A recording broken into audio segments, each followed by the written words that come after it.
BD members creative digital marketing agency থেকে আমি রূপা ইসলাম। আর আজকে আমরা উপস্থিত আছি হচ্ছে 11তম এসএমই ফেয়ারে। আর এই ফেয়ারে কিন্তু আমাদের সাথে উপস্থিত রয়েছে অনেক উদ্যোক্তা যারা হচ্ছে এখানে অংশগ্রহণ করেছে। এরকম অনেক উদ্যোক্তা রয়েছে যাদের অজানা গল্প আমরা আর কি আমাদের জানা নাই, বা তাদের স্ট্রাগল লাইফটা আমাদের জানা নাই।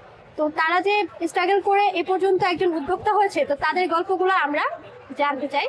আর এরকম একজন উদ্যোক্তা কিন্তু আজকে আমাদের সামনে উপস্থিত আছেন, মইনুল হোসেন ভাইয়া। আমরা তার কাছ থেকে জেনে নিব যে তার উদ্যোক্তা হওয়ার পেছনের গল্পটা, সাথে তার বিজনেস রিলেটেড পুরো সব ডিটেলসটা জানতে চাই।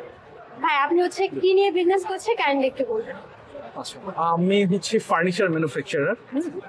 ফার্নিচার হচ্ছে, আমি যদি একটু মোটা দাগে বলি তাহলে আমি বলবো যে আমার শুরুটা হয় হচ্ছে অফিস ফার্নিচার দিয়ে।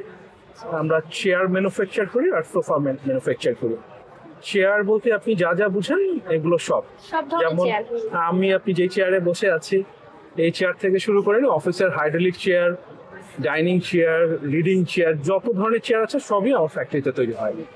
পাশাপাশি যেটা হয় অফিস ফার্নিচারের মধ্যে আমরা সোফাটা করি, রিসেপশনে যে সোফাটা, এমডি ডিরেক্টর রুমে যে সোফাগুলো, এগুলো করে থাকি। পরবর্তীতে আমরা বছর দুয়েক হলো ফার্নিচার, একদম কোর ফার্নিচার বলতে যা বোঝায় যে বাসা বাড়ির হচ্ছে যে ফার্নিচারগুলো থাকে, কারেক্ট, হ্যাঁ, এগুলোতে আমরা, এবং এইটা করছি আমরা এখন আপাতত মালয়েশিয়ান প্রসেস উড দিয়ে আর কি। এটাকে লোকালি আর কি বলে হচ্ছে এমডিএফ বোর্ড। এমডিএফ বোর্ড দিয়ে আমরা এখন খাট, আলমিরা, ড্রেসিং টেবিল, ওয়ার্ড্রপ এগুলো করছি। এইটা করছি আমরা 2 বছর ধরে। আর মূলত আমাদের বিজনেসটা স্টার্ট হয় হচ্ছে 2017 থেকে। 2017 থেকে বিজনেস স্টার্ট করছেন, কিন্তু হচ্ছে ঘরোয়া আসবাবপত্র শুরু করছেন 2 বছর যাবত। ঘরোয়াটা হচ্ছে 2 বছর, আর 2017 সাল থেকে হচ্ছে আমরা অফিস ফার্নিচার নিয়ে স্টার্টটা করি আর কি, এবং 2019 থেকে আমরা ডকুমেন্টেশনে আসি। ভাই হচ্ছে এই বিজনেসের আগে ভাই আপনি কি করতেন, এটা কি জানতে পারি? আচ্ছা, আমি আসলে অনেক বছর জব করেছি। হ্যাঁ, একটা আলহামদুলিল্লাহ বড় একটা প্রতিষ্ঠানে, মোটামুটি একটু বড় প্রতিষ্ঠানে ছিলাম। প্রায় 14 বছর আমি জব করেছি। জব করার পরে আমি আলহামদুলিল্লাহ কিভাবে জানি এন্টারপ্রেনার হয়ে গেছে আর কি। তো এখন আর কি উদ্যোক্তা হিসেবেই আছে। মানে হঠাৎই ফার্নিচারের প্ল্যানিং করে, মানে ফার্নিচারের প্রতি যে বিজনেস প্ল্যানিংটা, এটা কেন? এইটা আসলে আমার জবের একটা নেচার থেকে। আসলে আমি জবটাকে রিলেটেড কিছু বিষয়ের মধ্যে ছিলেন, ইভেন্টটা দেখতাম, আমি আমার কোম্পানির ইভেন্টটা আমি দেখতাম। তো ওই জায়গা থেকে হচ্ছে ক্রিয়েটিভ জিনিসগুলো নিয়ে কাজ করা শুরু হয়। তো তখন থেকে চিন্তা করছিলাম যে কি করা যায় আর কি।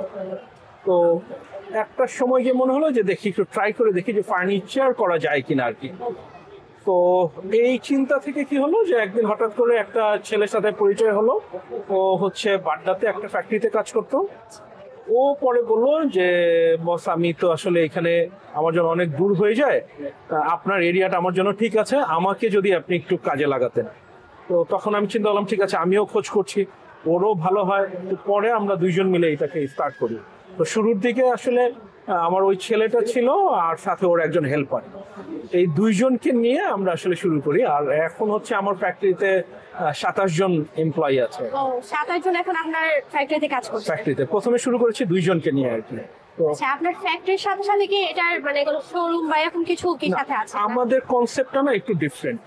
আমরা কোনো মিডল কিংবা কোনো মধ্যস্বত্বভোগী কাউকে রাখিনি। আমরা যেটা করেছি যে এটাকে বলবো আমরা C2M, ম্যানুফ্যাকচার টু কনজিউমার। আমরা ম্যানুফ্যাকচার করছি ডিরেক্ট কনজিউমারের কাছে। সো দ্যাট কিভাবে, মাধ্যমটা কি অনলাইন বেসিস না হচ্ছে অনলাইন আমরা ম্যানুফ্যাকচারিং করছি করে থ্রু ওয়েবসাইট, কমার্স, ই-কমার্স, এইটা থ্রুতে আমরা কাস্টমারের কাছে পৌঁছে যাচ্ছি। তো যার ফলে কি হয় যে আমার যদি এখন এখানে ধরো একটা শোরুম থাকতো, এখানে কিন্তু আমার কস্ট অ্যাড হতো আর কি। যেহেতু আমরা ম্যানুফ্যাকচার করছি, আমরা শোরুমটা না করে সরাসরি কাস্টমারকে দিয়ে দিচ্ছি ফ্যাক্টরি প্রাইসে। মানে এটা হচ্ছে আপনার কাস্টমার যখন বলছে তার পছন্দ মতো প্রোডাক্ট দিতে, আপনি তার পছন্দ মতো প্রোডাক্টটা, তার পরিমাণ মতো প্রোডাক্ট আপনি তৈরি করে তাকে। জি ইভেন ধরেন আমরা যখন বলছি যে আমরা আসলে অফিস ফার্নিচার গুলো করছি, এছাড়াও আমরা দেখি যে কোভিডের সময় আমাদের আসলে এই চেয়ারের যে ডিমান্ডটা এইটা বেড়েছে, কারণ তখন আমরা হোম অফিসের সাথে ইন্ট্রোডিউসটা হই আর কি। তো আমি বলবো যে আসলে কোভিডের সময় আমাদের জন্য এটা ব্লেজিং ছিল আর কি। মানে কোভিড টাইমে আপনার বরঞ্চ হচ্ছে অনেকে দেখা যাচ্ছে বিজনেসে অনেক ক্ষতি হয়েছে, কিন্তু আপনার দিক থেকে চিন্তা করলে অনেক বিজনেস ক্ষতি হয়েছে, বাট ওই সময় যেটা হয়েছে অ্যাওয়ারনেসটা বিল্ড হয়েছে। অ্যাওয়ারনেসটা বিল্ড যে আমরা সবাই তখন চিন্তা করেছি যে বাসায় আসলে আমার ছোট করে একটা কর্নারে একটা চেয়ার দরকার যেখানে আমি আমার ল্যাপটপ নিয়ে কাজ করতে পারবো। তো এরপরে কি আসলে ডিমান্ডটা তৈরি হয় আর কি, হ্যাঁ, বিকজ ওই সময় হচ্ছে মানুষ নিডটাকে আইডেন্টিফাই করতে পারে যে আসলে এটা আমার প্রয়োজন। যেমন শুরুর দিকে, যেমন কোভিডের শুরুর দিকে আমি নিজেও খুব ডিসঅ্যাপয়েন্টেড ছিলাম যে আসলে আমার আসলে নিড বেসিস প্রোডাক্ট নিয়ে কাজ করা দরকার ছিল, যে মানুষের need টা অন্য আসলে- বস্ত্র বাসস্থান এই টাইপের কিছু নিয়ে কাজ করা দরকার ছিল। জাস্ট সপ্তাহ 10 দিন যাওয়ার পরেই আমার কাছে মনে হলো যে না, আসলে আমিও নিড বেসিস প্রোডাক্ট নিয়েই কাজ করি, বিকজ চেয়ারটা এখন নিড হয়ে গেছে, যে সবার বাসায় একটা করে চেয়ার দরকার হচ্ছে। আর চেয়ারটা দেখাচ্ছে আমার কাছে মনে হয় চেয়ার তো সবসময়ের জন্যই প্রয়োজন, সবসময়ের জন্য বাসা, অফিস, প্রয়োজন, সব জায়গায়। সবসময়ের জন্য প্রয়োজন। এবং এইটা বেশি আরো আমরা বুঝতে পেরেছি আসলে কোভিডে, কারণ আমরা যখন চিন্তা করলাম যে অফিসে যেতে পারছি না, বাসায় বসে কাজ করতে হবে, বাসায় এখন কত সময় আমি আমার বিছানায় ডাইনিং টেবিলে বসে কাজ করব, দরকার হয় একটা রিভলভিং চেয়ারের, একটা হাইড্রোলিক চেয়ারের। তো ওই সময়টায় আমরা বলবো যে আমাদের আসলে অ্যাওয়ারনেসটা বিল্ড হয়েছে, এরপরে গিয়ে আমরা কিছু সেলটা করতে পেরেছি আর কি। আচ্ছা, ভাই হচ্ছে পেজের নামটা কিন্তু জানা হলো না যে কোন পেজের ওনার আছেন আর কি। আমার প্রতিষ্ঠানের নাম হচ্ছে ফার্নিকম। ফার্নিকম, জি, এন্ড এটা হচ্ছে পেজ, ওয়েবসাইট দুইটাই আছে এটা। আমাদের সবকিছু আছে। ইভেন আমরা হচ্ছে বাংলাদেশে যতগুলো ই কমার্স প্ল্যাটফর্ম আছে, আমি যদি এক্সাম্পল দিই আপনাকে, দারাজ, যেমন দারাজের টপ 3 সেলারের মধ্যে ফার্নিকম একজন। আচ্ছা, যখন ইভালিও বিজনেস করেছে তখন ইভালিতেও আমরা কাজ করেছি, ইভালিতেও তখন আমরা টপ সেলারদের মধ্যেই ছিলাম ফার্নিকম। তো এখনো ওরা ট্রাই করছে ব্যাক করার জন্য, এখনো তারা বলছে যে আবার তাদেরকে প্রোডাক্ট দেওয়ার জন্য। এরপরে যদি victoria.com বলেন, যতগুলো বাংলাদেশে অনলাইন ই কমার্স প্ল্যাটফর্ম আছে সবগুলোতেই ফার্নিকমের প্রোডাক্ট আছে, এবং আছে বলে ভুল হবে। এবং আমরা সবসময় আসলে যেই প্ল্যাটফর্মে ছিলাম ওইটার মানে ফার্স্ট 3 পজিশনের মধ্যেই আমরা ছিলাম। এখন হচ্ছে ভাইয়ার কি যে আমরা যে ফেয়ারটাতে আজকে আছি বা এখানে তো অনেক উদ্যোক্তা আছে, জি, ভাইয়ার কি ফার্স্ট টাইম মানে এখানে যে উপস্থিত এই হওয়া বা অংশ- মেলা হিসেবে ধরেন আমাদের প্রথম, মানে মেলাটাই প্রথম, মানে এর আগে মেলাটাই কখনো প্রথম। কোনো এর মেলাতে কখনোই আমরা কোনো মেলায় পার্টিসিপেট করিনি না, যেহেতু আমাদের কনসেপ্টটা একটু ডিফারেন্ট, যে আমরা ম্যানুফ্যাকচার করবো বাল্ক কোয়ান্টিটিতে সেল করে দিব। তো পরে যেহেতু আমরা চিন্তা করলাম না, আমরা যেহেতু ডিরেক্ট কনজিউমারকে দিচ্ছি, এই জন্য মনে হলো যে মেলাটা আমাদের জন্য জরুরি, এবং আমরা খুব ভালো সাড়া পাচ্ছি এখান থেকে। আর ভাই যে মেলাতে আসছেন, এটা থেকে সারা তো অবশ্যই মনে হচ্ছে যে অনেক ভালো, এটা থেকে আপনার বিজনেসের জন্য ভালো হচ্ছে, বা আসলে এটা উদ্যোক্তাদের জন্য কতটুকু অবদান রাখছে এটা সম্বন্ধে। এইটা হচ্ছে আমি বলবো যে খুবই ভালো একটা উদ্যোগ, হ্যাঁ, এসএমই ফাউন্ডেশনের, ওরা প্রতি বছরই করে।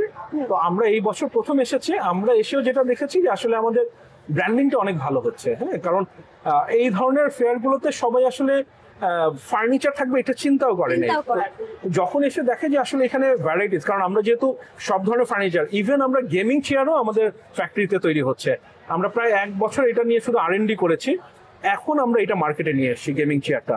আমাদের কাঠের চেয়ার আছে, তারপরে ম্যাশ চেয়ার আছে, সব ধরনের চেয়ার আছে। তো যখনই এখানে দর্শনার্থী আসার পর তারা ভাবতেছে যে আমরা মনে হয় এখানে পাটের কিছু পণ্য দেখতে পাবো, চামড়ার কিছু পণ্য দেখতে পাবো, খাবারের কিছু।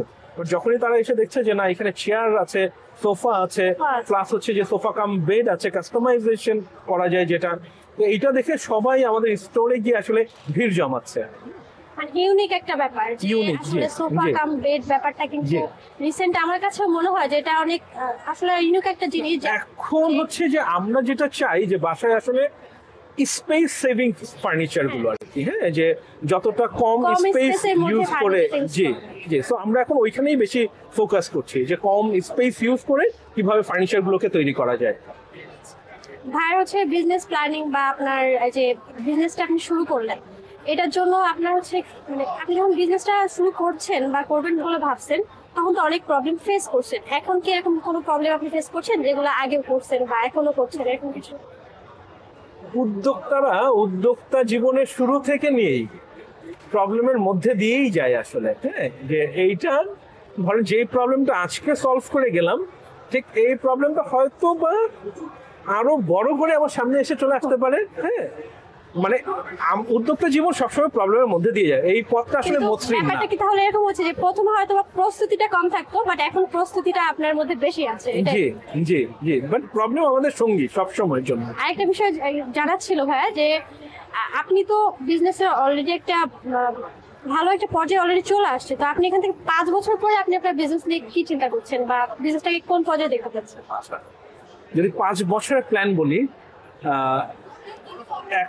একজন মানে প্রস্তুতকারক হিসেবে, ম্যানুফ্যাকচারার হিসেবে সবারই একটা ড্রিম থাকে যে এক্সপোর্ট। তো 5 বছরের মধ্যে আমরা চাই যে আমাদের পণ্যটা দেশের বাইরে ইন্টারন্যাশনালি এটা পরিচিতি পাক।